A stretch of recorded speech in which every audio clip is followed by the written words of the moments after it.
Hello दोस्तों, नमस्कार। आज मैं आप लोगों को बताता हूँ एक ऐसी बीमारी जिसमें जो जानवर होते हैं उनका लगातार दूध घटता जाता है। वो बीमारी कौन सी है, उस बीमारी में क्या होता है, आपका जो जानवर है उसका क्यों दूध लगातार घट रहा है। 10 लीटर है, 10 लीटर से 2 लीटर हो गया या और उससे भी कम हो गया या बंद ही कर दिया, उसके बारे में बताता हूँ। आप लोग इस वीडियो में लगातार बने रहिए। तो वो बीमारी कीटोसिस उसको बोलते हैं। कीटोसिस जो होती है ये एक मेटाबॉलिक डिसऑर्डर होता है। ये मतलब जो आप चारा देते हैं उसी से संबंधित रहती है, और मान लो आपका जो जानवर है उसमें चारा अच्छे से पच नहीं पा रहा है तो उससे हो जाती है, या मान लो आप उसको एनर्जी कम दे रहे हैं उससे हो जाता है। तो इन सब के बारे में बताता हूँ कि आखिर ये क्यों होता है और इसका कारण क्या है, इसका समाधान क्या है, ये सारी चीज़ें मैं आपको बताता हूँ। तो मेटाबॉलिक डिसऑर्डर होता है इसको, और दूसरा नाम क्या कहते हैं, ये हाई यील्डिंग एनिमल जो होते हैं उनमें होता है सबसे ज़्यादा। तो इसमें क्या होता है, कीटोन बॉडीज़ जो होती हैं बॉडी में बनने लगती हैं कि, और जब कीटोन बॉडीज़ बनने लगती हैं तो उसी के कारण ये सारी दिक्कतें आती हैं।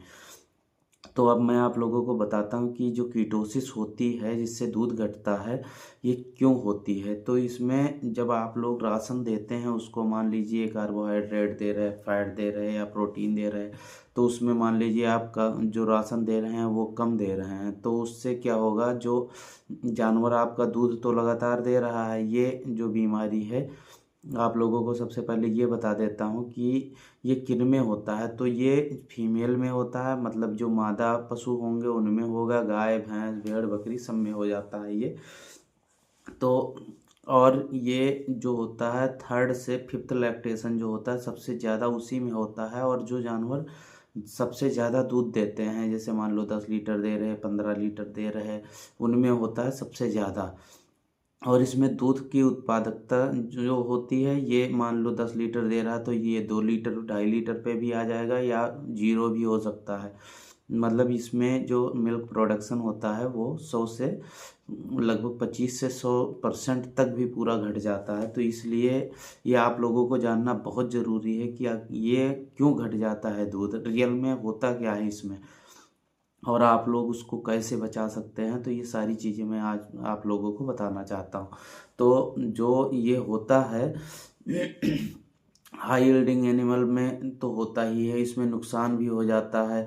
तो इसमें जो एनर्जी देते हैं आप लोग, इसके कारण होता है लो एनर्जी डाइट या कार्बोहाइड्रेट सप्लीमेंट दे रहे हैं वो एकदम कम दे रहे हैं, या एक्सेस प्रोटीन बहुत ज़्यादा दे रहे हैं, एक्सेस फैट दे रहे हैं, उससे कोई मतलब नहीं निकलता। तो इसके 5 कारण बताता हूँ। एक तो सबसे पहला लो एनर्जी डाइट, दूसरा जो है एक्सेस प्रोटीन दे रहे हैं उससे भी हो जाता है, साइलेज बहुत ज़्यादा एक्सेस में दे रहे हैं उससे हो जाता है, या मान लो आप में जो कुछ तत्व होते हैं उनकी कमी हो जाती है एलिमेंट्स की, जैसे कोबाल्ट हो गया या फास्फोरस हो गया, उनकी भी कमी हो जाती है तो उनसे भी हो जाता है, या हार्मोन्स की कमी हो गई तो हार्मोन्स की कमी के कारण भी हो जाता है।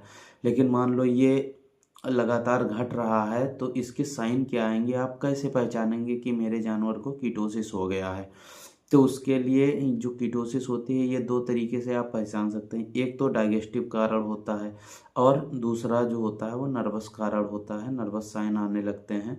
तो सबसे पहले मैं आपको बात करता हूँ कि ये जो डाइजेस्टिव कारण होता है इसमें आप कैसे पहचानेंगे। तो सबसे पहले तो आपका जो जानवर है, आप ये देखेंगे कि ये सूखा चारा खा रहा है, गीला चारा नहीं खा रहा है, या दूसरा देखेंगे कि जो आप राशन दे रहे हैं उसको थोड़ा बहुत चाट लेगा तो चाट लेगा, नहीं तो वो भी नहीं खाएगा।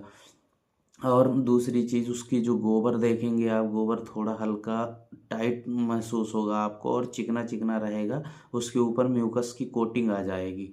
तो ये भी आप इससे भी पहचान सकते हैं। और सबसे जो मेन चीज़ है, जो दूध वो आप देखेंगे तो दूध में स्मेल आने लगती है, मीठी मीठी स्मेल, जैसे सिरके जैसे स्मेल आने लगती है, तो उससे भी आप लोग पहचान सकते हैं। तो ये तो हो गए डाइजेस्टिव कारण जिससे आप पता लगा सकते हैं कि गोबर में मान लो म्यूकस की कोटिंग आ रही है और चिकना चिकना गोबर लग रहा है जब उठा रहे हो, और जो दाना बाटी दे रहे हो उसको थोड़ा बहुत चाट लेती है तो चाट लेती है, नहीं तो वो भी नहीं खा रही है। और दूसरे अब जो नर्वस कारण है, नर्वस कारण में क्या होगा, जो जानवर होगा वो मान लो आप चारा दे रहे हो, कभी मन हुआ तो थोड़ा बहुत खा लिए, नहीं तो सर रख के नीचे खूंटे पे जहाँ बांधते हुए उस पे सर रख लिया और बैठिए चुपचाप। या कभी इधर जा रही कभी उधर जा रही ड्रंकन गेट जैसे, वो अपने आप को मतलब कंट्रोल ही नहीं कर पा रही है। और दूसरी चीज़, जो जानवर होगा वो बहुत ज़्यादा दिक्कत होने लगा तो उसके मुंह से बहुत ज़्यादा झाग निकलेगा। और दूसरी चीज़ ये रहेगी, वो सर्किल में कभी घूमता रहेगा, जानवर जो आपका रहेगा, गाय हो या भैंस हो। तो ये सारी चीज़ें हैं नर्वस साइन में जो आप पहचान सकते हैं कि मेरे जानवर को दो जो कीटोसिस बताया, डाइजेस्टिव और नर्वाइन, ये आप पता कर सकते हैं कि कैसे क्या हुआ है मेरे जानवर को। अब इसकी बात करते हैं, ये तो आपने पहचान लिया चलो कि कीटोसिस हो गया मेरे जानवर को।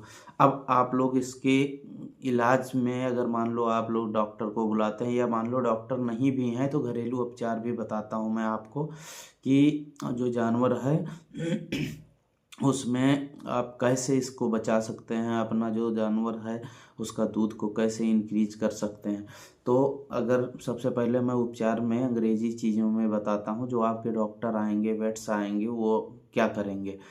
तो उसमें वो आएंगे तो सबसे पहले तो ग्लूकोज थेरेपी से भी इसको कंट्रोल कर सकते हैं। उसमें भी चार दो तीन चीज़ें बताऊंगा मैं जिससे वो कंट्रोल कर सकते हैं, जो कीटोसिस बीमारी है उसको कंट्रोल कर सकते हैं। सबसे पहले तो जो ग्लूकोज थेरेपी होती है, ये जो इंजेक्शन आता है D20 या D25, उसको आपके जो वेट्स आएंगे या डॉक्टर साहब आएंगे वो इसको देंगे, आईवी में स्लो देंगे, और इसके बाद 2 से 3 दिन तक ये कंटिन्यू करेंगे।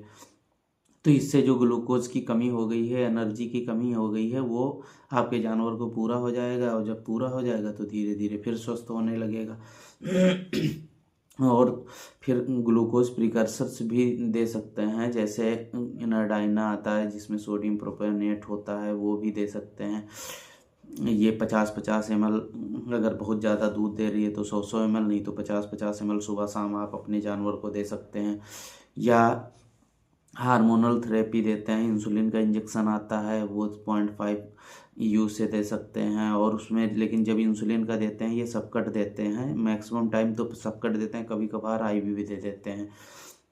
और इसमें लेकिन उससे पहले आपको D25 या D20 ग्लूकोज का प्रिकर्सर देना अति आवश्यक है, तभी ये दवाई काम करेगी, नहीं तो कोई काम नहीं करेगी। इंसुलिन जो होता है ये ग्लूकोज की कमी कर देगा और ज़्यादा, तो आपका जानवर जो है और ज़्यादा दिक्कत आ जाएगी। और साथ में सपोर्टिव ट्रीटमेंट देंगे, लीवर सप्लीमेंट देंगे, और मिनरल मिक्सचर वगैरह भी कहेंगे कि मिनरल मिक्सचर भी ले आओ। तो ये तो हुआ, जो आपके डॉक्टर आएंगे वो ये सारी चीज़ें करेंगे जिससे आपका जानवर स्वस्थ होगा। अब आपको बताता हूँ कि घरेलू में आप क्या कर सकते हैं। घरेलू मान लो आपका जानवर जो दाना वाना नहीं खा रहा, तो उसमें जो आप इनरडाइना आता है, जो मेडिकल से आप इनरडाइना ला सकते हैं, इनरडाइना पिला सकते हैं 100-100 ml सुबह शाम। या वो भी नहीं मिल पा रहा है तो गुड़ आता है, गुड़ को आप एक दिन में मान लो 250 ग्राम सुबह, 250 ग्राम शाम, जो दाना वाना देते हो उसमें डाल के इसके बाद खिला सकते हो, छोटी छोटी गोलियां बना के खिला सकते हो। साथ में जब आप गुड़ जो रहेगा इसको ज़्यादा दिन तक 10 से 15 दिन दोगे तो धीरे धीरे जानवर जो आपका है वो रिकवरी में आने लगेगा। इनरडाइना, और साथ में आप मिनरल मिक्सचर भी चालू कर लीजिए।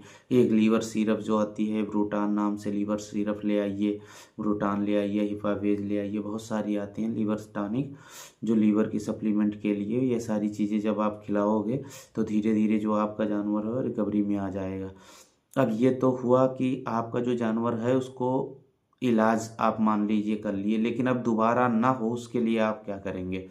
तो उसके लिए जो आपका जानवर है उसको सबसे पहले तो आप उसको मान लो भुखमरी से बचाइए, स्टारवेशन जो है उससे बचाइए आप। और दूसरी चीज़ जो है उसको बैलेंस डाइट दीजिए आप अपने जानवर को।